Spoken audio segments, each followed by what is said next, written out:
गणपती बाप्पा मोरया, मंगलमूर्ती मोरया, पुढच्या वर्षी लवकर या, असे म्हणत हे 11 दिवस गणेश चतुर्थी निघून गेलेले आहेत. तर जय महाराष्ट्र मित्रांनो, गणेश चतुर्थीनिमित्त मी माझ्या गावी गेलो होतो. सावंतवाडी रोड, आंबोली चौकुळ या ठिकाणी एक स्वर्गात गेल्यासारखी फील झाली.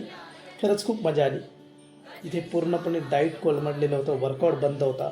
तिथून आल्यानंतर आता सुरुवात करणार आहोत पुन्हा एकदा वर्कआउटला. आपल्या सुरुवातीलाच आपण घेणार आहोत incline chest press, incline dumbbell chest press घेणार आहोत. त्याचे आपण 3च व्हेरिएशन मारणार आणि 3च सेट मारणार आहोत. आणि आज आपण 3 मसल कव्हर करणार आहोत. तर दुसरा सेट घेणार आहोत flat dumbbell press. Flat dumbbell प्रेसची आपण 3च सेट मारणार आहोत. आणि बेसिक नॉर्मल वेट घेणार आहोत 10 दिवसानंतर आल्यानंतर. तिसरा वर्कआउट घेणार आहोत तो म्हणजे Peck ply.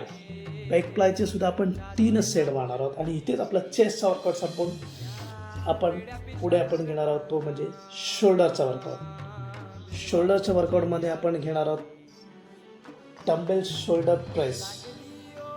Dumbbell shoulder press घेणार आहोत, ज्याच्यामध्ये आपण अँटीरियर डेल्टो हा मसल ब्रेकडाऊन करणार आहोत शोल्डरचा. आणि त्यानंतर दुसरा शोल्डरचा वर्कआउट घेणार आहोत तो म्हणजे साईड लॅटरल रेज.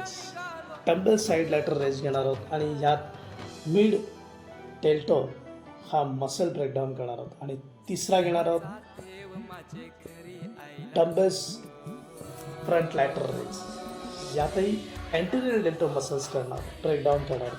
आणि नंतर आपण पुढे वळणार आहोत तो ट्रायसेपच्या वर्कआउटसाठी. आणि ट्रायसेपचा ओव्हरहेड डंबेल्स घेणार आहोत, याची आपण 3 सेट मारणार आहोत. आणि शेवटचा ट्रायसेपचा वर्कआउट घेणार तो म्हणजे केबल पुशडाऊन. केबल पुशडाऊनचेही आपण 3 सेट मारून इथेच आपला आजचा वर्कआउट संपवणार आहोत. तरी अशाच नवनवीन व्हिडिओसाठी आणि चांगल्या व्हिडिओसाठी नक्की मला फॉलो करा. आणि